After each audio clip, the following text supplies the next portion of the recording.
What is up, everyone, and welcome to the show. I'm just going to get this thing started a little early today because I know a lot of you have maybe travel plans for today, whether you're going through the States or Canada.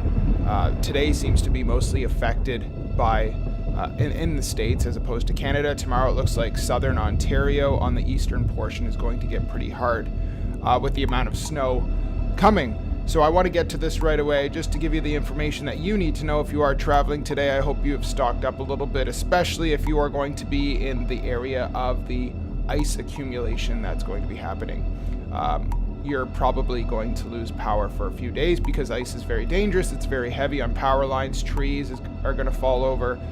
There's going to be a lot going on, especially in a few small areas, and tons of snow covering large areas. So we're going to get into what you need to know for just today. And I'll cover our future temperature patterns, what it looks like.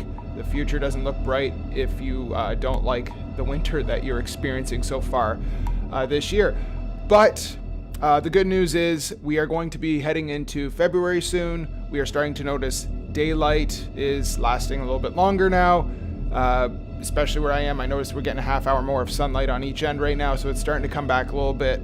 So we got a little bit more to go through before we get into spring. So this is probably going to be the coldest portion of our winter. This is also going to be the portion of our winter where we see the largest snowstorm, ice storm, freezing rain. There's a lot going on, and colder temperatures. There's a lot of cold weather advisories. So let's have a look at what our map currently looks like right now.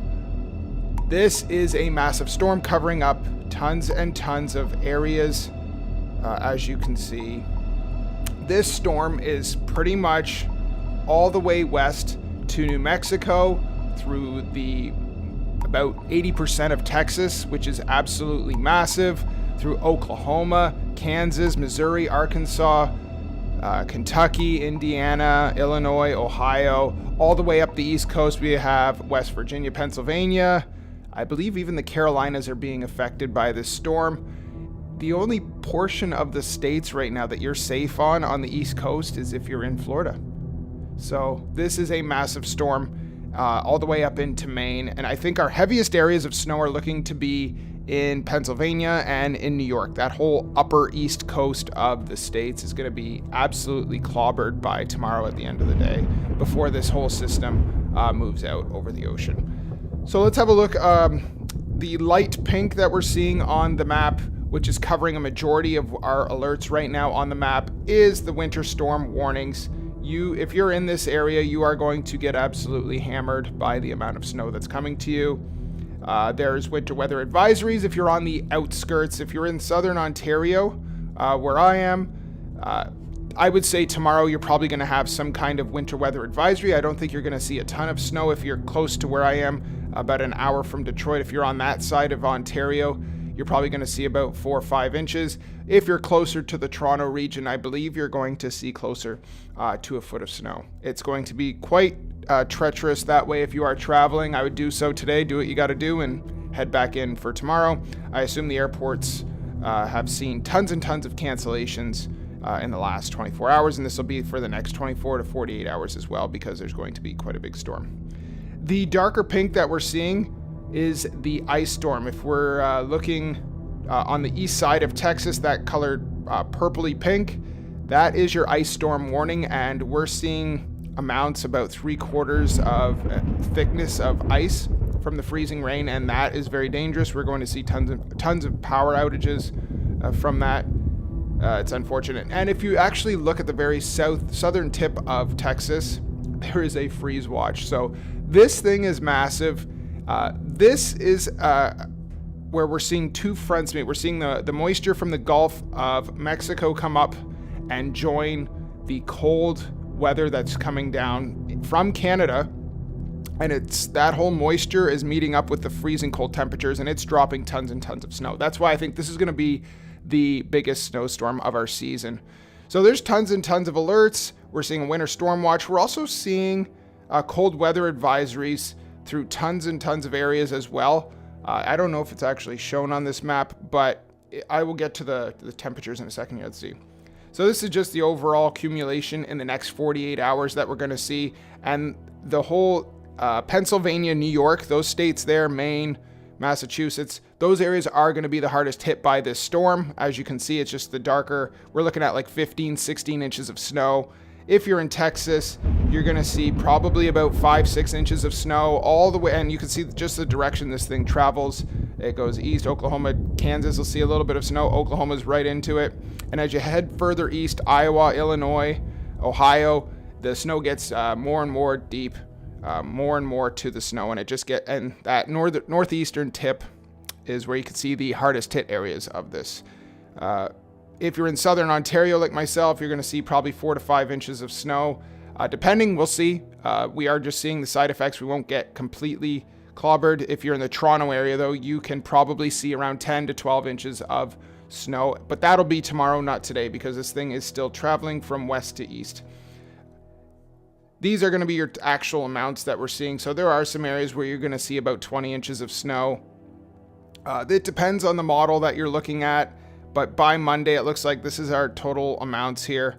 I've seen on the low end a few inches of snow. I've seen on the high end up to 20-something inches of snow. So this is just giving you like a rough guess of what you're actually going to see. So if you're in the pink or white shaded areas, that is going to be the most dangerous areas of travel. So I'd be careful if I was in that area. If you're on the outskirts, you're going to see about 3.2, 2.4. If you're in Michigan, you're probably going to see a few inches of snow, but most of it is through that Oklahoma, Kansas, Illinois, Ohio region and heading east into Pennsylvania and New York, okay, up through the East Coast. So there's a lot going on there. This is our ice accumulation that we're seeing, and this is probably going to be the deadliest part of the storm because ice is heavy. It does tons of damage. It knocks down trees, which takes down power lines. So it's going to be, you can see the darkest shaded region. We're talking about ½ inch of ice.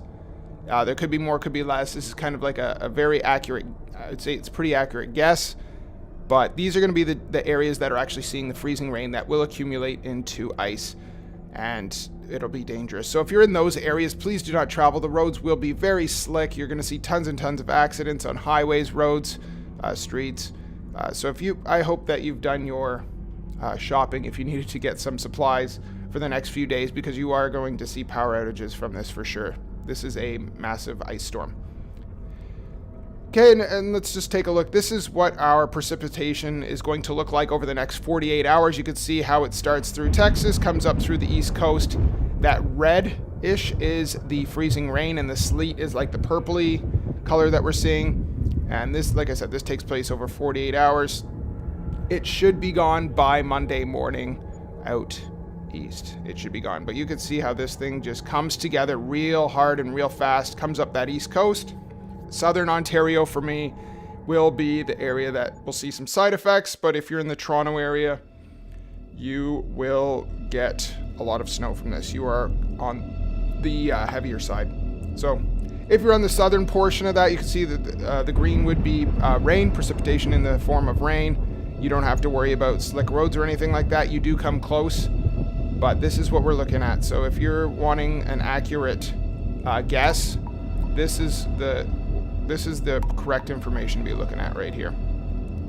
As far as temperatures go, you can see this is a massive polar vortex that's come down south, right down all the way to Mexico. You can see that the blue does reach all the way down into portions of Mexico. And I'd say this is probably the strongest cold front that we've seen, the biggest dip from Canada down into the States. And we're seeing temperatures all the way down in Texas of 13, 14 degrees. And this is without the wind chill. So when you add the wind chill on top of that, it's going to feel even colder. This is taking up pretty much almost the entire United States. Okay, all of Canada is completely frozen. We're seeing negative 40 degrees Fahrenheit, which is absolutely frozen. So your temperatures in Celsius are very, very low. Do not stay outside for that long. If you need to do things, do it quickly, but warm up right after. It seems like the only portion of the states that seems safe is the very southern tip of maybe Phoenix, California, and obviously Florida seems pretty safe in that area. You can see there is a massive temperature gradient when you're running in from Florida, where you see like the freezing mark And on the other side of that, you're in the 50s and 60s. So this is a massive temperature gradient.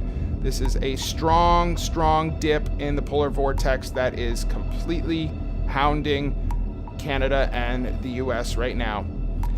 That's our temperatures for the next 48 hours. That's unfortunately what we're looking at. This is the actual anomaly in Celsius if you want to look at what the difference is compared to what the normal temperature is. So if you're right in the heart of the United States, if you're in that Kansas region, if you're in Oklahoma, you can see you're about 12, 13 degrees, actually a little bit lower than that, sorry, about 16, 17 degrees Celsius, which is about 34 degrees below average. So this is a huge dip from what you're used to.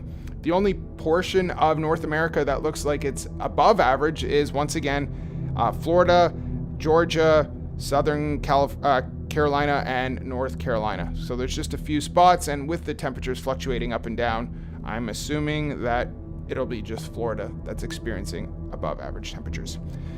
Here's our 6 to 10 day probability outlook on what our temperatures are going to be. So if you're in the blue shaded area, unfortunately, you're going to be under average. The heavier the blue, the more under average you're likely to be. So the West Coast, in about 6 to 10 days, it's saying that you will be above average. So California, you got Nevada, Phoenix, Utah, Washington. So all these areas here are looking pretty safe. Idaho, you're probably going to be above average. But areas like Alabama, Tennessee, Georgia, Kentucky, Indiana, you are going to be under average. So this is the hardest part of the winter that we're looking at, and unfortunately that's just the way it goes. The good news is, like I said, we have like a month and a half left of winter. Okay, and this is the 8 to 14 day temperature outlook, which is kind of lining up with the exact same thing. So the good news is we do see this warmer sector advancing east, so maybe in a few weeks we will be a little bit warmer than what we've experienced, and it'll actually feel quite warm because of how cold it's actually been. That's what we're looking at. As far as precipitation, we could see on this map here that Kentucky, Tennessee, any areas in the orange, Utah, Nevada, you're actually going to see dry. You're going to have less than normal precipitation, so we're actually going to be on the drier end of things. And the only areas that are going to be above seasonal or above this time of the year is going to be the southern half of Texas and the southern tip of Florida. Other than that, it looks like our precipitation is probably going to be much lower. The reason that is because when the temperature is much lower, you always see less precipitation. It's just kind of naturally how it goes. Because the air is just too cold, the polar vortex, the jet stream is dipped down so far that if you're above that, if you're north of the jet stream, then you're not looking at much precipitation. So we're going to be quite a bit below average. There's a good shot at that. This isn't for certain, but it's pretty accurate. And this is just our 8 to 2 week look at what we're looking at for precipitation. This is what our weather's looking like now. So if you are in all of these areas, I'll go back. If you are in any of these areas here with our alerts, if you're in the dark pink or the light pink, you are going to get absolutely walloped by snow or ice today through tomorrow. This is going to be a big weather event, big winter snow event. Please be safe if you're traveling. I hope you have supplies ready to go. I know I could have probably done this yesterday and give you a little more heads up, but I'm sure you guys have already known about this. I just wanted to give some notice. I love the weather seasons that we see, from the mid-summer tornadoes all the way to mid-winter snowstorms. And this is a massive one that has formed, and it's probably the biggest one we'll see this winter. So I appreciate if you are here watching this. Please be safe if you're traveling. Be careful. Have some supplies ready. Stay warm. And if you're going outside, please don't stay outside for too long. Bundle up. It is awfully cold out there. Have a good weekend. Stay safe. Take care. We'll see you later.